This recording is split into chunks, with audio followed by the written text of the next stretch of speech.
রাজনীতির নামে রাজনীতি নেই, কেবল ক্ষমতার লড়াই আছে। সরকারকে উৎখাত দেবো, আমরা ক্ষমতা দখল করবো, এরপরে জনগণের কল্যাণে কিছু কথা বলা হয় বটে, কিন্তু কার্যক্ষেত্রে বেশিরভাগই নিজের ব্যক্তিগত সম্পত্তি কী করে বাড়ানো যায় সেই চেষ্টায় মগ্ন হয় এবং আইন কানুন বিধিবিধান লঙ্ঘন করে নানাভাবে জাতীয় অর্থ তারা লুটে ফুটে নেয়।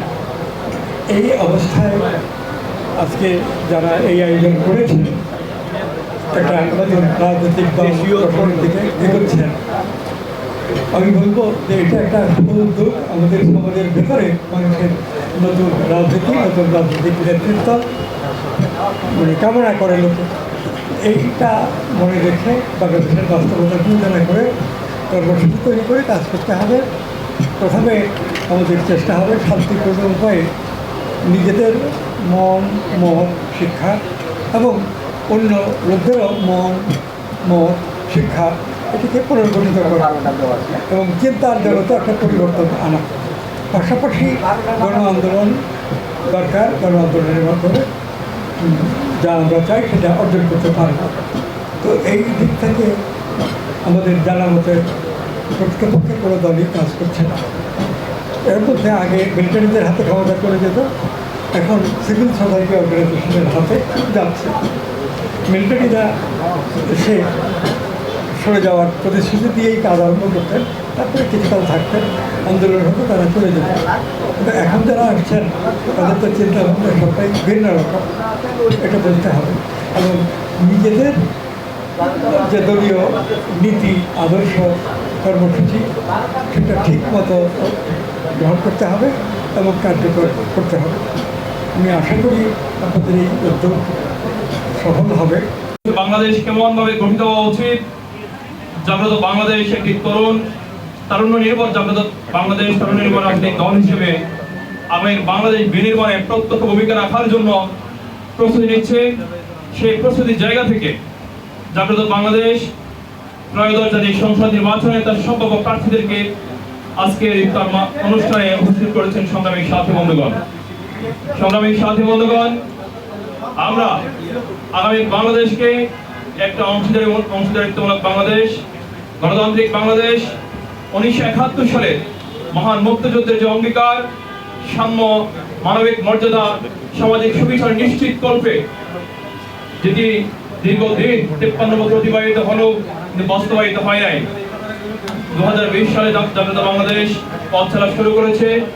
বাংলাদেশকে 1971 সালে মুক্তিযুদ্ধের যে অঙ্গীকার অঙ্গীকার বাস্তবায়নের জন্য এবং 2024 সালে তারুণ্যের যে বিপ্লব, সে বিপ্লবকে বাস্তবায়ন করার জন্য জাগ্রত বাংলাদেশ ক্রমান্বয়ে এগিয়ে চলছে এবং আপনাদের স্বতঃস্ফূর্ত অংশগ্রহণে একটি অংশীদারিত্বমূলক বাংলাদেশ প্রতিষ্ঠায় গণতান্ত্রিক দ্বারা বাংলাদেশকে ফিরিয়ে আনার জন্য জাগ্রত বাংলাদেশ আগামী দিনে বাংলাদেশকে বিনির্মাণ করার জন্য ভূমিকা রাখবে বলে আমরা বিশ্বাস করি। সংগ্রামী সাথী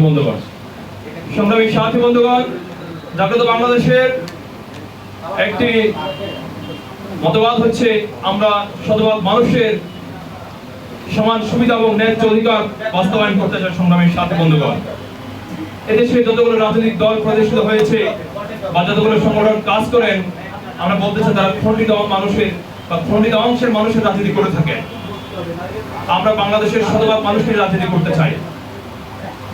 পাহাড়ি, বাঙালি, হিন্দু, বৌদ্ধ, খ্রিস্টান বা আরো যারা আছেন সবাইকে মূল ধারায় নিয়ে এসে জাগ্রত বাংলাদেশ নাগরিক অধিকার প্রতিষ্ঠার মাধ্যমে 24-এর যে গণ অভ্যুত্থান, তরুণদের যে অভিপ্রায়, সে অভিপ্রায় বাস্তবায়ন করার জন্য জাগ্রত বাংলাদেশ আগামী বাংলাদেশে আপনাদেরকে নিয়ে যে সংস্কার হচ্ছে, সেই সংস্কার কল্পে সেই সংস্কারকে জনমুখী সংস্কার করার জন্য বাংলাদেশকে নতুনভাবে বিনির্মাণ করার জন্য জাগ্রত বাংলাদেশ আগামী দিনে ভূমিকা রাখবে। সংগ্রামী সাথী বন্ধুগণ, আজকে সংস্কারের যে আলাপ হচ্ছে, সেই সংস্কার নিয়ে বিতর্ক হচ্ছে। আগে কি সংস্কার হবে না নির্বাচন হবে, নাকি নির্বাচন হবে কোনটা, গণপরিষদ নির্বাচন নাকি আইনসভা নির্বাচন? সংগ্রামী সাথী বন্ধুগণ, এই সুবিশাল বিতর্কের জন্ম দিয়েছে আমাদের অভ্যুত্থানমুখী শক্তির ঐক্যের অভাবে। জাগ্রত বাংলাদেশ সেই জায়গাটাও কাজ করার জন্য দৃঢ়ভাবে প্রতিজ্ঞ।